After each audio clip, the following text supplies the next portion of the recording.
అనగనగా వింధ్య రాజ్యంలో ఒకప్పుడు ఒక మంచి రాజుండేవాడు. అతను ధైర్యవంతుడు, తెలివైనవాడు కూడా. కాని అతని మనసులో ఎప్పటినుంచో ఓ సందేహం ఉంది. మనిషికి మరణం తప్పదా?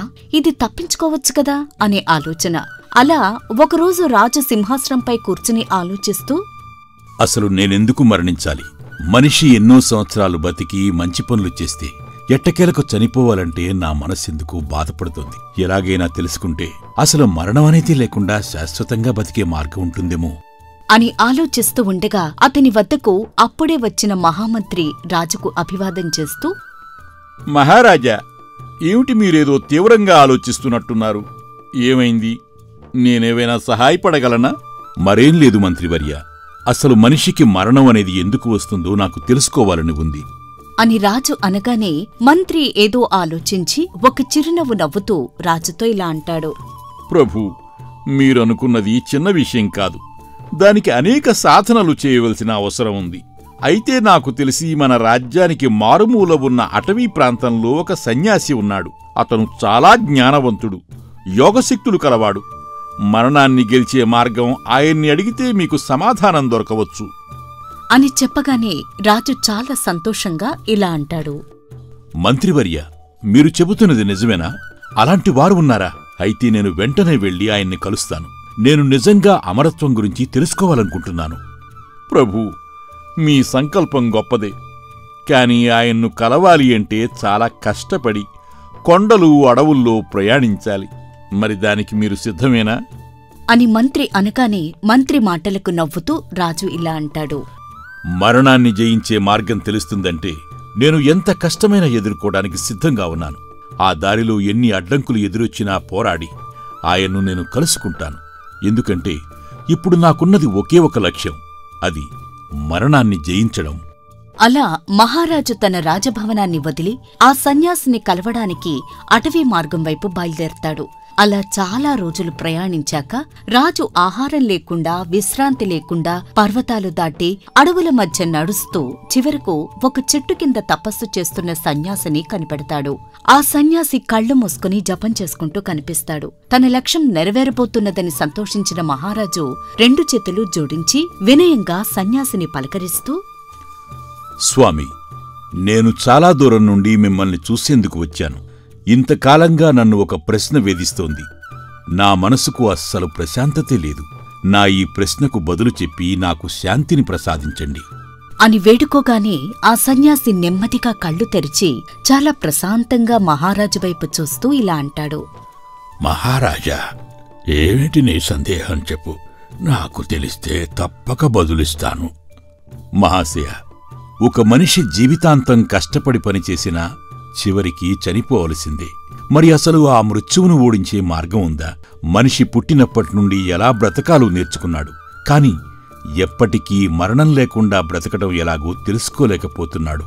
ఓ రాజా, నీలో ఈ ఆలోచన రావడమే ఒక గొప్ప విషయం.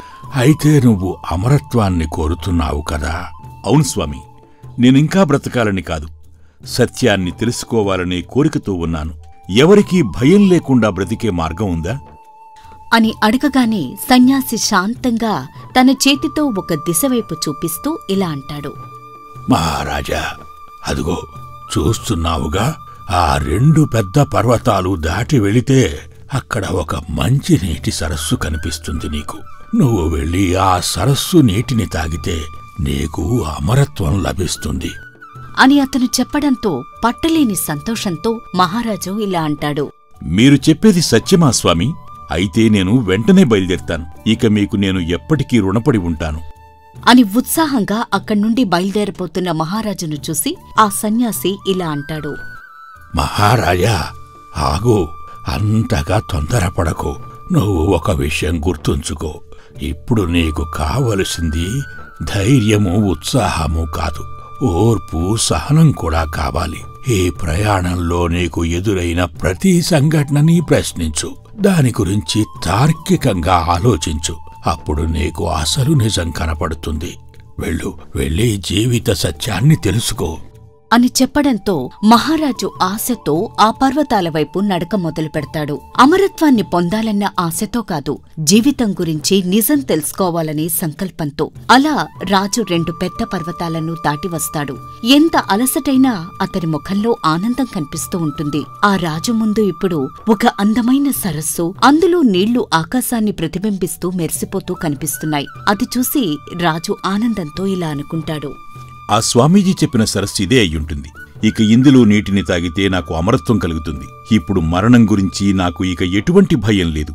ఈ నీటిని ఇప్పుడే తాగి నేను అమరత్వాన్ని పొందుతాను అని వెంటనే అతను ఆ నీటిని త్రాగడానికి సిద్ధమవుతూ ఉండగా అతనికి ఎక్కడ్నుండో బాధతో కూడిన ఒక మూలుగు వినిపిస్తుంది. అది విని రాజు ఒక్కసారిగా ఆగిపోతాడు.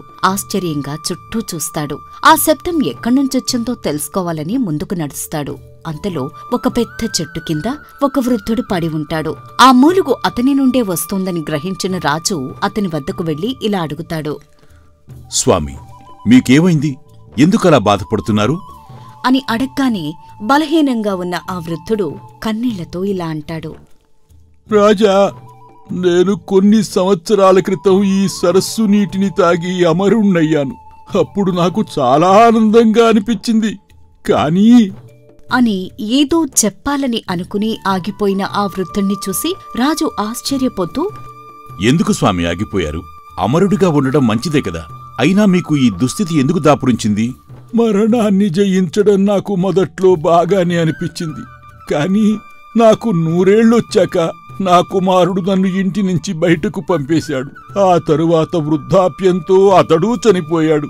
ఇక నా మనవళ్లు కూడా నన్ను పట్టించుకోలేదు. ఇప్పటికి 50 ఏళ్లుగా ఎవ్వరూ లేకుండా ఇలా పడి ఉన్నాను. తినడం మానేశాను, నీళ్లు కూడా తాగటం లేదు. కాని నాకు మరణం మాత్రం రావటం లేదు. ఇలా జీవోత్సవంలా జీవిస్తున్నాను అని ఆ వృద్ధుడు తన బాధను వినిపించడంతో రాజు కళ్లల్లో కన్నీళ్లు గిర్రున తిరుగుతాయి.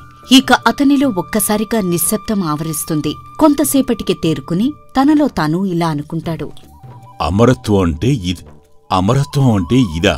జీవితాన్ని చివరకు ఒంటరిగా సాగించడమేనా? ఎవ్వరూ లేని జీవితం. ఇది జీవితం కాదు, ఇది శాపం లాంటిది. దీనికన్నా మరణమే మంచిది కదా అని మహారాజు గుండెల్లో ఆలోచనలు అలజడి రేపుతాయి. ఆ వృద్ధుడి బాధ, అతని కథను విన్న రాజు కొంత గందరగోళానికి లోనవుతాడు. కాని ఆ ఆలోచనలో కూడా మరొక ఆశ కలిగిస్తుంది. అంటే మనిషి బ్రతికి ఉండడమే కాదు, ఆరోగ్యంగా యవ్వనంగా ఉండడం కూడా ముఖ్యం.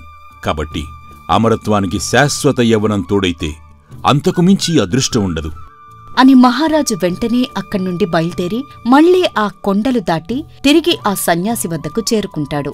అతన్ని చూసి సన్యాసి ఇలా అడుగుతాడు, మహారాజా, నీ కోరిక నెరవేరిందా? నీకు అమరత్వం సిద్ధించిందా? స్వామి, మీరు చెప్పిన అమరత్వంతో పాటు నేను యవ్వనాన్ని కూడా పొందాలనుకుంటున్నాను. బ్రతికుంటే ఆరోగ్యంగా సంతోషంగా బ్రతకాలంటే యవ్వనం అవసరం కదా అని అడిగేసరికి ఆ సన్యాసి నవ్వుతూ ఇలా అంటాడు, రాజా, నీ కోరిక సాధారణమైందేమీ కాదు. కాని యవ్వనం విలువ తెలిసిన వాడికే అది ఉపయోగపడుతుంది. సరే, నువ్వు కోరుకున్నట్టు యవ్వనంతో పాటు అమరత్వం కూడా కావాలంటే అదే దిశలో మరొక పర్వతం దాటి వెళ్ళు. అక్కడ ఒక పసుపు రంగు పండ్లతో నిండిన చెట్టు ఉంటుంది. ఆ పండ్లలో ఒకటి తింటే నువ్వు యవ్వనంతో పాటు శాశ్వత జీవితాన్ని పొందుతావు అని చెప్పడంతో రాజు చాలా సంతోషంగా అక్కడ్నుండి బయల్దేరి ఆ సన్యాసి చెప్పినట్టు మరో పర్వతాన్ని కూడా దాటి అతను చెప్పిన చెట్టు దగ్గరికి చేరుకుంటాడు. ఆ చెట్టుకున్న పండును చూసి వెంటనే తన మనస్సులో ఇలా అనుకుంటాడు, ఆ స్వామి చెప్పిన పండు ఇదే అనుకుంటాను. నేను వెంటనే ఈ పండును తిని అమరత్వంతో పాటు శాశ్వతమైన యవ్వనాన్ని కూడా పొందుతాను అని రాజు పండు తినబోయే సమయంలో అతనికి అక్కడొక వింత గొడవ వినిపిస్తుంది. గొంతెత్తి అరుపులు, కేకలు వినిపిస్తాయి. ఈ మారుమూల అడవిలో ఎవరు గొడవ పడుతున్నారో తెలియక రాజు ఆశ్చర్యపోతాడు. ఇంతలో అతనికి దగ్గర్లో ఓ 4 యువకులు గొడవ పడుతున్న దృశ్యం కనిపిస్తుంది. రాజువారి వద్దకు వెళ్లి ఇలా అడుగుతాడు, ఏమైంది? ఎందుకు మీరందరూ ఇలా గొడవ పడుతున్నారు? ఎందుకు ఇంత గట్టిగా వాదించుకుంటున్నారు? నేను ఈ దేశపు మహారాజుని. మీకు ఏదైనా సమస్య ఉంటే చెప్పండి, నేను పరిష్కరిస్తాను అని అడగ్గా అందులో మొదటి యువకుడు చాలా కోపంగా ఇలా అంటాడు, మహారాజా, నా వయస్సు ఇప్పుడు 250 సంవత్సరాలు. ఇదిగో ఈ పక్కన ఉన్నారే, ఈయన మా తండ్రి గారు. ఆయన వయస్సు ఇప్పుడు 300 ఏళ్లు. ఆయన నాకు వారసత్వంగా ఇవ్వాల్సిన ఆస్తిని ఇవ్వటం లేదు. అది ఇవ్వమని నేను గొడవపడుతున్నాను అని చెప్పగానే రెండవ యువకుడు వెంటనే కల్పించుకుని ఆ రాజుతో ఇలా అంటాడు. అలా ఇలా ఇచ్చేస్తాను మహారాజా. ఇదిగో నా పక్కన ఉన్నారే, ఈయన మా నాన్నగారు. మా వాడికి తాత అవుతారు. అతని వయస్సు 350 ఏళ్లు. అయినా ఇంకా బ్రతికే ఉన్నారు. ఆయన నాకు ఇవ్వాల్సిన ఆస్తి ఇవ్వకుండా నేను నా కొడుక్కి ఎలా ఇస్తాను చెప్పండి అని చెప్పగానే ఆ మూడవ యువకుడు మొదటివాడికి తాతైన అతను ఇలా మాట్లాడతాడు. ఇది మరీ బాగుంది. నా కొడుకు నా మనవడు చెప్పినట్టు నేను వీరికి ఆస్తి ఇవ్వలేక కాదు. ఇదిగో నా పక్కన ఉన్నారే, ఈయన మా నాన్నగారు. ఈయన వయసు ఇప్పుడు 400 సంవత్సరాలు. ఇంకా బ్రతికే ఉన్నారు. ఇక ఆయన నాకు ఏమిస్తారో కూడా నాకు తెలియదు. అలాంటిది నేను నా కొడుకు ఇప్పుడు ఏమివ్వగలను? మా బాధ భరించలేక మా గ్రామస్తులు మమ్మల్ని గ్రామం నుండి పంపేశారు. ఇప్పుడు మీరే చెప్పండి.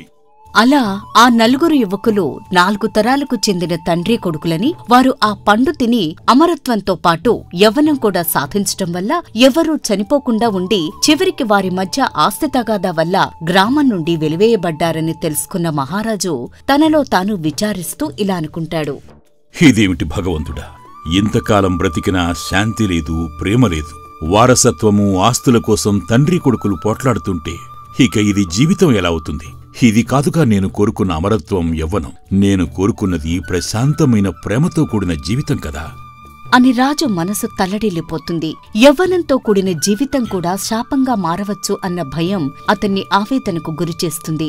అలా ఆ నలుగురు యువకుల గొడవను చూసిన రాజు తిరిగి మళ్లీ అక్కడ్నుండి కొండలు, గుట్టలు దాటుకుని ఆ సన్యాసి వద్దకు మళ్లీ వస్తాడు. అతని చూసి సన్యాసి ఇలా అడుగుతాడు. మహారాజా, ఈసారైనా నీ కోరిక నెరవేరింది అనుకుంటున్నాను. ఏమిటి, నీ ముఖమంతా ప్రశాంతతకు బదులు ఏదో ఆందోళనగా ఉంది. అక్కడ ఏం జరిగిందో నేను తెలుసుకోవచ్చా అని అడగడంతో మహారాజు ఆ సన్యాసికి నమస్కరిస్తూ కన్నీటి కళ్లతో ఇలా అంటాడు. స్వామి, నాకు ఇప్పుడే జీవిత సత్యం ఏమిటో అర్థమైంది. మీరు నాకు నిజమైన జీవితం అంటే ఏమిటో అర్థమయ్యేటట్టు చూపించారు. మీరు చెప్పిన మాటలు, నేను చూసిన దృశ్యాలు నాలో తలెత్తిన ఆశలకు రూపం వస్తే ఎలా ఉంటుందో, ఎన్ని అనర్థాలు జరుగుతాయో వివరించాయి అని అంటాడు మహారాజు. దాంతో ఆ స్వామి ప్రశాంతంగా రాజుతో ఇలా అంటాడు. మహారాజా, నీవు ఇప్పుడు నిజమైన జ్ఞానాన్ని పొందావు. బ్రతకడం కంటే ఎలా బ్రతకాలో తెలుసుకోవడం గొప్ప విషయం. మరణం అనే మాటను మనం భయంతో చూడకూడదు. అది ప్రకృతిలో ఒక భాగం. కాబట్టి దాన్ని ఆపడానికి ఎప్పుడూ ప్రయత్నించకూడదు. దానివల్ల మన జీవితంలో ఊహించని కష్టాలు ఎదుర్కోవలసి వస్తుంది. అందుకే మన పెద్దలు చెప్పారు, కన్ను తెరిస్తే జననం, కన్ను మూస్తే మరణం, రెప్పపాటు జీవితం, నడుమ నాటకం అని. ఈ జీవిత నాటకంలో మనం చేయాల్సిన మంచి పనులన్నీ చేసేయాలి. అలా వచ్చిన కీర్తి ఎప్పుడూ శాశ్వతంగా నిలిచిపోతుంది. అదే అమరత్వం అంటే. అలా కాదని అశాశ్వతమైన ఈ దేహానికి అమరత్వం కోరుకుంటే అది జీవితకాలం శాపంగా మారుతుంది అని అంటాడు ఆ సన్యాసి. దాంతో రాజు అతనికి వినమ్రంగా నమస్కరిస్తూ, అవును స్వామి, మీరు చెప్పిన తర్వాతే నాకు అసలు జీవన సత్యం అర్థమైంది. మనకు మరణం ఉంది కాబట్టి ప్రేమకు విలువ ఉంది. అది నిజం. ప్రతిరోజు నేను బ్రతికే ఈ ఒక్కరోజే నా చివరి రోజు అన్న భావనతో బ్రతికితే ప్రతి క్షణం పర్వదినంలా ఉంటుంది అని అంటాడు రాజు చాలా ప్రశాంతంగా. దానికి సన్యాసి, చివరిగా నువ్వు ఒక మాట గుర్తుంచుకో మహారాజా. శాశ్వతంగా బ్రతకటం కన్నా ప్రతి క్షణం సార్థకంగా బ్రతకటం ముఖ్యం. ప్రేమతో, సంతోషంగా, ధైర్యంగా జీవించండి. అదే పరమార్థం. అవును స్వామి, నేడు నేను మీ వల్ల మరణం అంటే భయం కాదు, అది జీవితం పూర్తయ్యే సమయమని మాత్రమే తెలుసుకున్నాను. ఇక నుండి నేను ప్రతిరోజు, ప్రతి క్షణం సంతోషంగా బ్రతికే జీవితాన్ని ప్రారంభిస్తాను. ఇక నాకు సెలవిప్పించండి అని రాజు ఆ స్వామి వద్ద నుండి సెలవు తీసుకుని తిరిగి తన రాజ్యానికి చేరుకుని ఏ రోజుకారోజన్నట్టు సంతోషంగా బ్రతుకుతూ తన రాజ్యంలో అనేక మంచి పనులు చేస్తూ చివరికి మరణం వచ్చిన రోజును కూడా ఎటువంటి దుఃఖం లేకుండా చాలా సంతోషంగా దానిని స్వీకరిస్తాడు. అలా జీవిత సత్యాన్ని తెలుసుకున్న ఆ మహారాజు తన పాలనా సమయంలో ఆ రాజ్యంలో చేసిన మంచి పనుల కారణంగా తన కీర్తి ప్రతిష్టలతో ఆ ప్రజల మధ్య శాశ్వత అమరత్వాన్ని పొందాడు.